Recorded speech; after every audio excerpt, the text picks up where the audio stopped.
I'm now going to show you how we repot some of our larger specimen trees. The first part of the repotting video that I did was to show you some of those small indoor bonsai and some of the more popular size outdoor bonsai, which was the dawn redwood. Now these two trees here which we have are the Korean hornbeam with the very small leaves, beautiful specimens, and we will show you how we do it. Many of these trees that come from Japan are usually underpotted. So this tree is rather underpotted in my view. I know the Japanese like to use smaller pots than we would. I think I would choose a pot about this size because it is more appropriate for this tree. And I'm sure it is going to be very, very pot bound. So let's look at each of these in turn and see what the roots are like. So I'm just going to show the entire process. This, as you can see, is about well over 60 centimeter. I think it's more like 70 centimeter size tree. It's a very, very large tree with a lot of character, beautiful trunk, and lots of ramification. Now, what we are going to show you is, as we said, the entire process. So Steve has just undone the wires holding the tree. Okay, now what is the next step? We'll try and get the tree out of the pot. Let's see if it can come out. Sometimes if it doesn't come out, we have to use a special tool to cut the edges of the pot.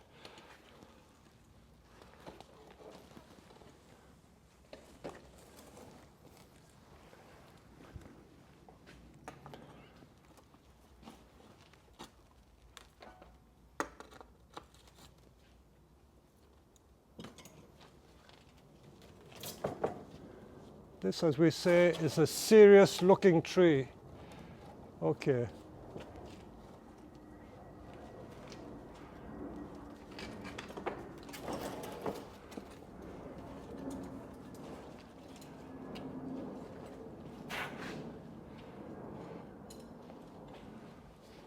I just have a close look at the roots. I don't think it is too pot bound because I think we potted it last year. Okay, it's not too pot bound, but I'll get Steve to tease some of the roots out. While we're doing it, we might as well do it. Okay. Now this one isn't very pot bound. I think it's because we did this last year. But the exercise here is really to change the pot because I felt that the pot wasn't quite appropriate.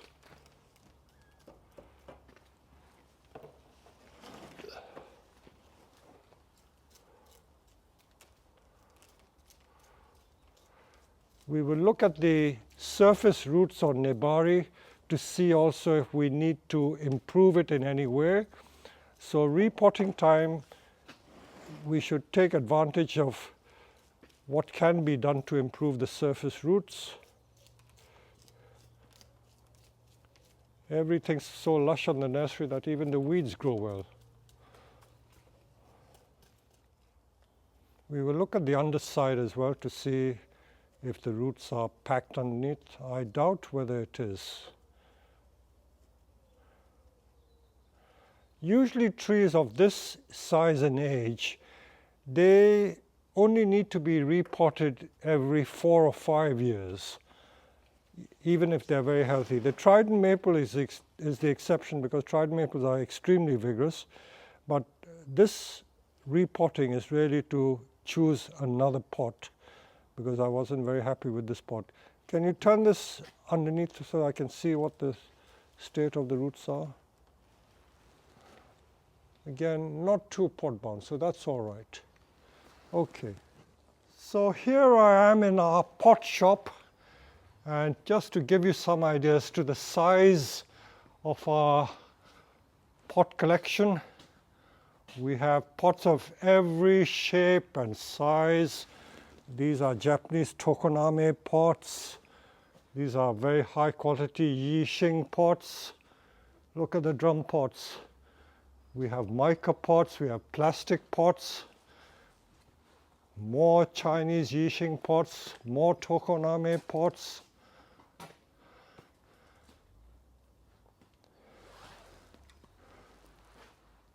This is the quantity of pots we have. We've got antique Japanese pots.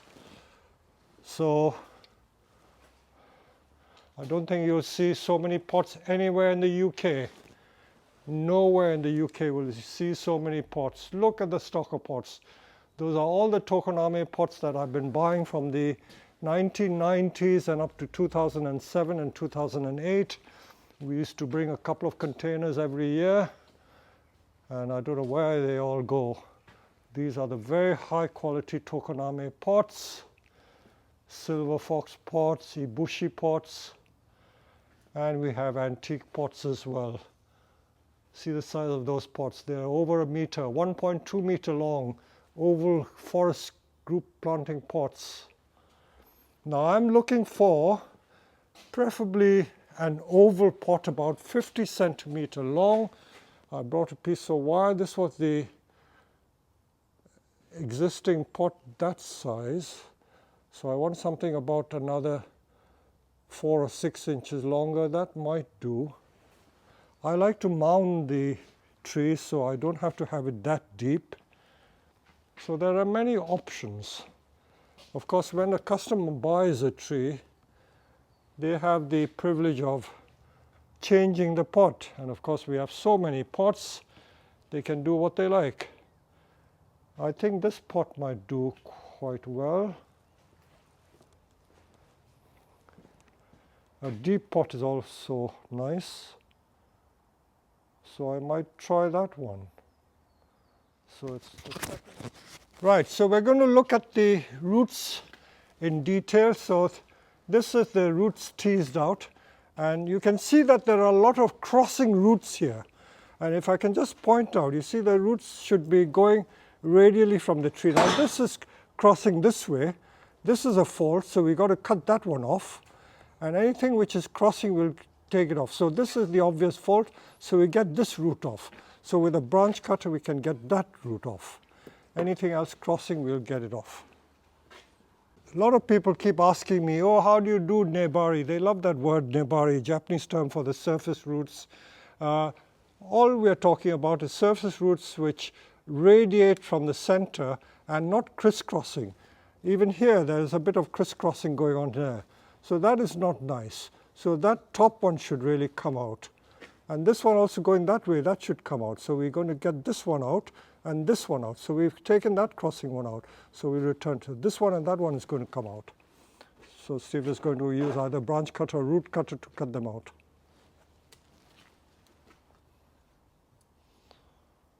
So as the roots grow, we always have to keep improving it. And if the soil is buried over the roots, you will get a lot of small roots growing, and if you don't keep check on it, they become big roots. And if they're ugly roots or roots in the wrong position, it spoils the look of the surface roots of the nebari. So this is how we improve nebari. Every time you repot a tree, you take the opportunity to improve the roots. There are no shortcuts, no being lazy. If you want perfection, you've got to work hard at it. This is a really old tree, look at it. Okay, so we've done that, we've got rid of that. So this I don't mind, that's okay, this is okay, this is okay, and this is okay. There's a bit of ugly root there, that can also come off, that's crossing over there. That we can get rid of. So you've got to really be critical. So now we've dealt with those, so we've got rid of that.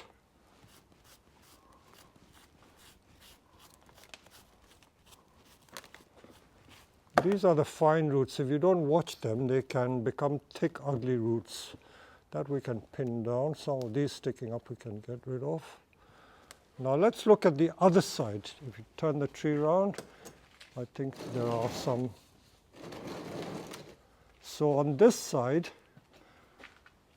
this really is the back of the tree because the tree leans that way, but the trunk, as you can see, is very beautiful from this side as well. Now this side, There are one or two faults. If we see there is that root crossing there, which is bad, so you can cut that off to get that right. Cut that proud one off. That's not too bad. That stumpy bit can come off. And I think that one coming up from there, I'm not sure if you need that. So that one can be cut off as well. See, it's coming off already. So you get that off. So that one come off and that one come off. And we clean that up. And that crossing one, you see this one is crossing over. We get that off.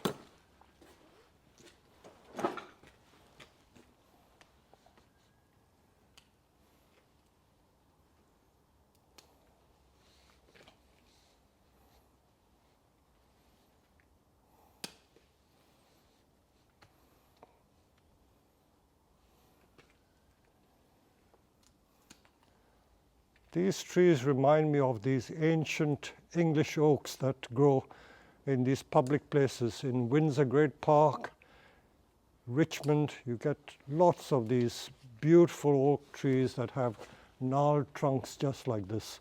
So there we are. We've cleaned up the surface. So the roots are fairly nice. That one there, I think when we come to potting it, we might get rid of it. So now let's try the tree in different pots to see what pot suits it best. So I brought a selection of pots to see which of these pots might fit it. I usually have a fairly good idea as to what suits it and what doesn't suit it.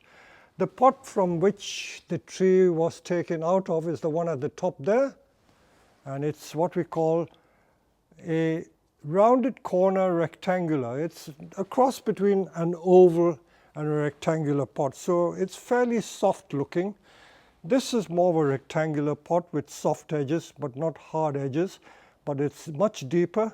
The one below is a mica pot, which is a drum pot, and then this is a very high quality Yixing pot with a very unusual luster glaze.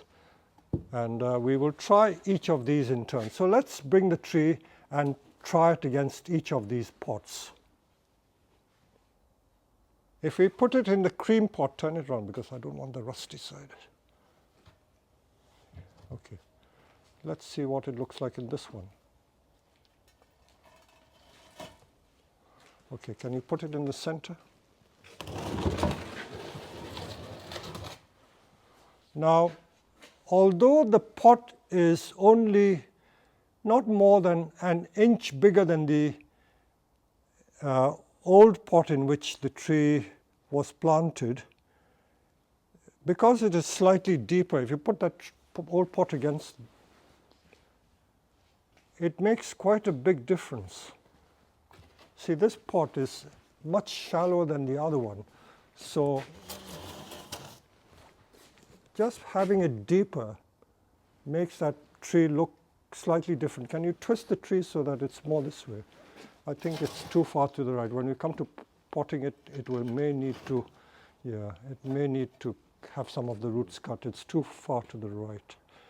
Okay, now let's try the next pot. Shift it. Choosing a pot is a very tricky thing. You invariably have to use different pots or try different pots to get it absolutely right. So that is nicer. Can you just twist it so that it's at 5 degrees clockwise? Yeah, like that. See, just the angle of planting makes a big difference. Okay, that is quite nice. Let's try the mica drum pot.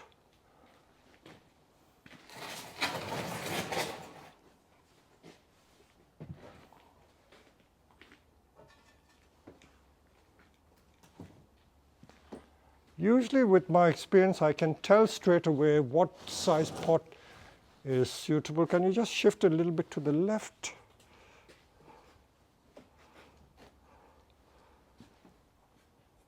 And of course, if you're watching the video, you can make your own mind up. I think for my money, all those 3 pots that I chose are possible candidates for this tree. But I don't know, I quite like the drum pot. but I also like this one. Let's ask Steve what he thinks. One on the left. One on the left. So did I. Okay, put it in the one on the left and we'll choose again. Because this tree has quite a thick trunk, a deep pot suits it. Now let me just say a few words about the choice of pots. There are no hard and fast rules as to how to choose the size and color of the pot. Of course, this is, although it's a brown pot, it's got a very matte type of glaze to it. And because the trunk is very thick, you see how thick it is, you can use a deep pot. If you use the shallow pot, it wouldn't look quite right. So the depth of the pot is dependent on the thickness of the trunk. So if you have a thick trunk, then you can use a deep pot. If you use a very thin tree with a deep pot, it wouldn't look quite right. So this looks quite right, and the proportions are right. And we always say that the longest dimension of the pot, that means the length here, is usually about 2/3, 60 to 70% of the longest dimension of the tree. So these are only what we call basic guidelines. I don't even like to call them rule of thumb or whatever, otherwise you'll start using rules for everything. So, and somehow the aesthetic sense or the sensibilities can tell you what is right and what is wrong. Just looking at that pot, I think that is right. So we will proceed to pot it in this pot. I can just mention something about how this tree was grown. It must have been chopped there, and then the next chop was done here, and that is scarred. The next chop was done there. If I turn the tree around, you can see. So first chop was done there, next chop was there, next chop there, next chop there, and so on. Someone commented in one of my YouTube videos, they said all the best trees in Japan which have good taper are never chopped. I beg your pardon, this gentleman probably doesn't know how trees are grown. So even the best trees are all done this way. To get taper, you have to keep progressively chopping the tree. So this is how it's done. So we are now going to pot it up, and we will now show you the next stage of potting. These pots I purchased from Yixing about 20 years ago. These are all what we call high quality pots, and you see how large the drainage holes are, and they've got 4 small what we call tying holes. That one, so there are 4 tying holes, and this is for passing the wire through. And the use of these tie wires has only emerged in the last 30 or 40 years. Prior to that, most pots just had drainage holes. They never had tie holes. So I'm now going to show you how we prepare that pot. There you go.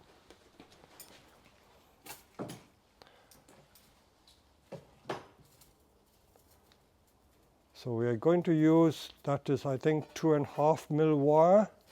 You can use even 3 mil. The heavier the tree, we use a slightly thicker wire. For young trees, we only use like 1.5 or at most 2 millimeter wire, but this is I think a 3 mil wire because this is a heavy tree.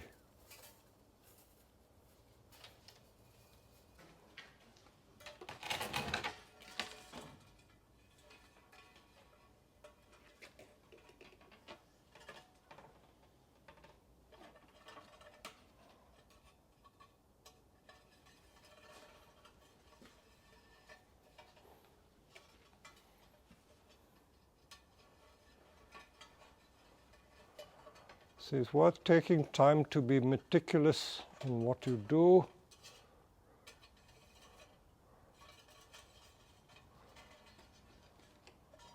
So we are showing you in detail how we pot these, what we call serious specimen trees.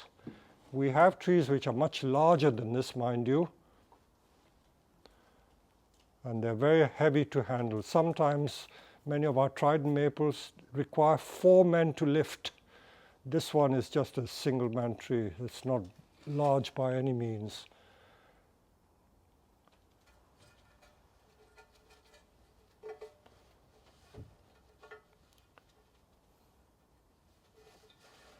It's a good practice to anchor the piece of mesh to the pot by spreading a piece of wire across it.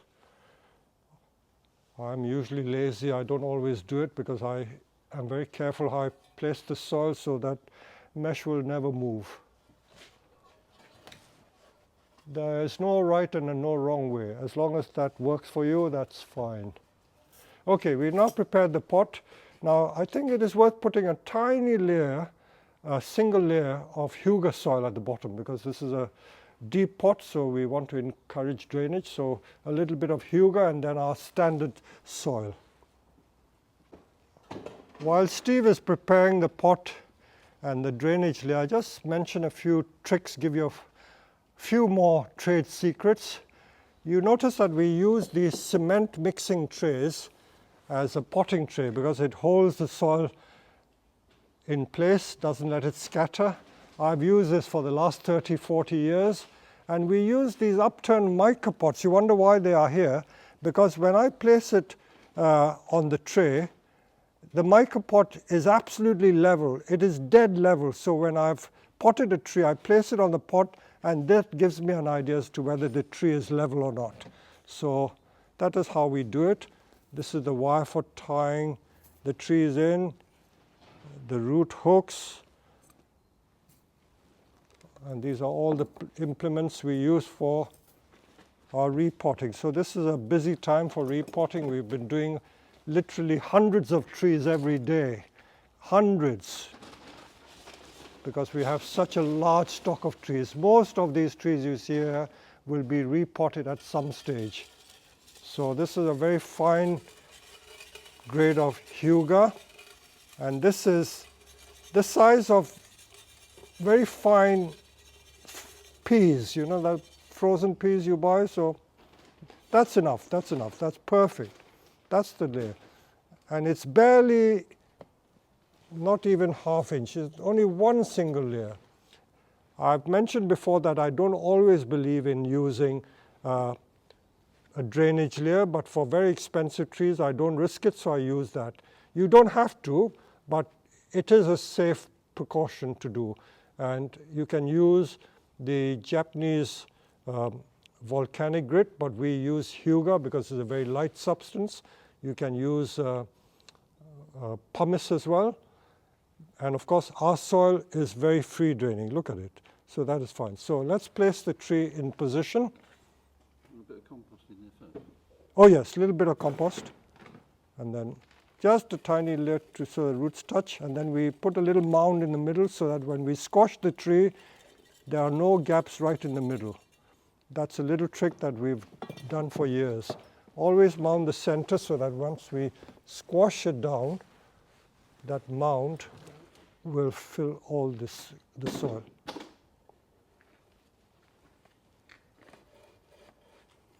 Now this tree has to be quite high. We don't want it to sit low. So if we need to, we may need to maybe a little more underneath. I'll just come around and have a look.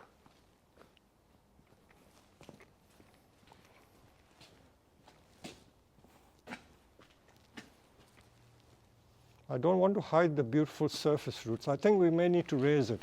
Raise it about 1 inch. This is where one has to be really meticulous. No taking shortcuts. If it doesn't look right, we have to do it again. Some more.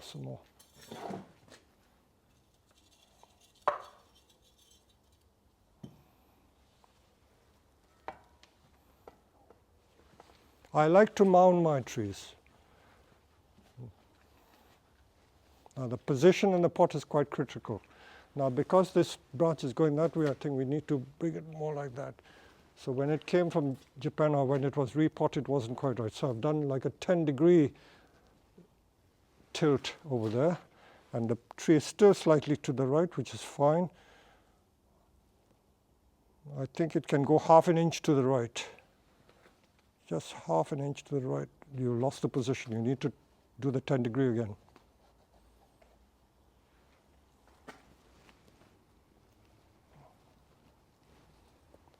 Okay, we keep that position. Do you want to put soil first before you tie it? No, tie it first. Tie it first, okay. Don't lose that position.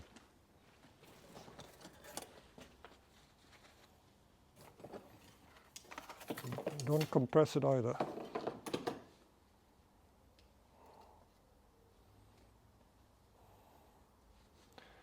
Tying wire, you can do it many, many ways. You can either do it side to side or you can crisscross it, whatever. I prefer not to cut the wire. I'll show Steve what I would prefer to do as well, because we can then bring the wire together and tie it again, front face. Okay, then if you can take the wire across and can link these two. I like to do that, just to give it added and then tie it back as well. Remember, the wire doesn't need to stay there forever. Once the tree is established, you can remove the wire. Especially if you put it in exhibition, you can remove the wire if it does show. But this is just to steady the tree while it's getting established. So now that it's done, we just fill the soil and pack it in.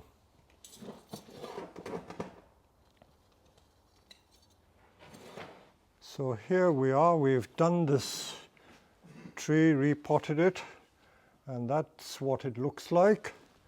I think that pot is a big, big difference. If we can just put the previous pot in front of it, please, Steve, that original pot. I'm just going to talk a little bit about this pot. So you notice that the length of the two pots is almost the same, but the appearance is quite different. Just that extra bit of depth has made all that difference. So there you are, just by repotting it. Of course, we've given it a new stimulus because we've changed the soil, and the nebari is going to be quite good. I haven't done any pruning yet. I'll wait a little longer, and then I will take the top inch or so off the tree, and that's how I maintain the ramification. Is go around the tree and take these tips off. You can still see the original outline. I will do half the tree and show you the difference. Where you get very coarse shoots, we will take those out as well. If there are any crossing one, there's a crossing shoot there. So it's not just doing topiary. We are dealing with all these crossing shoots. But the main thing is to maintain the outline. Any strong shoots we will also take off, because the strong shoots are what we call the water shoots or the rogue shoots, and they can take over the entire tree if you're not careful. They sometimes make new leaders from that.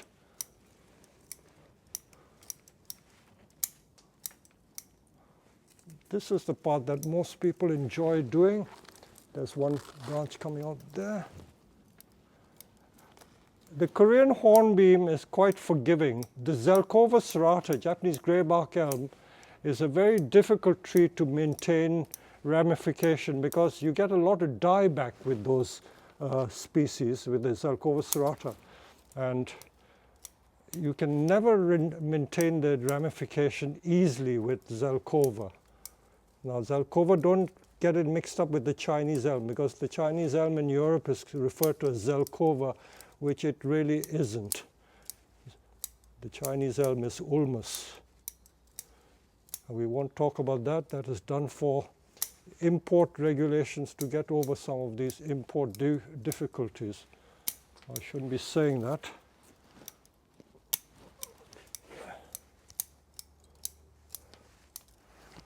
Again, this doesn't take long. And throughout the growing season, I keep doing this. I keep tipping it so that you don't get extended long shoots. If you have extended long shoots, then what happens is that those long shoots will become very lanky, and you don't get any fine ramification. The long shoots tend to dominate.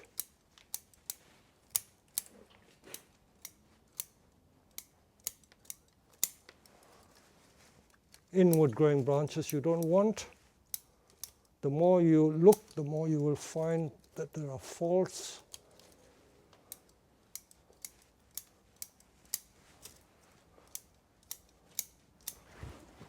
So I've done this side. You see the difference? And then we do this side. Anything hanging low I take off. That's hanging low. I'll take that off.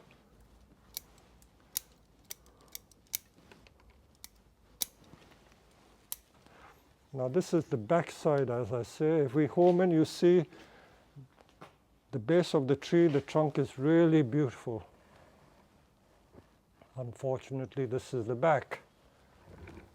The tree leans the other way. You see how the tree leans that way.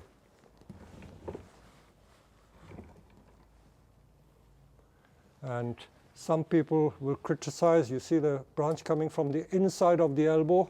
Now that's perfectly all right. Technically speaking, some people would regard that as a fault, but it isn't a fault because it suits the situation there. And this first branch is really like 3 branches. It's got a real gnarled character, so this is a beautiful tree. Korean hornbeams are one of the most sought after trees. I think probably more sought after than the Japanese maple. So I hope you've enjoyed watching this serious repotting. Next time we get any other trees which are large and complicated with a lot of roots, we will show it to you, because the more we show, the more you will learn. So I hope you've enjoyed this one.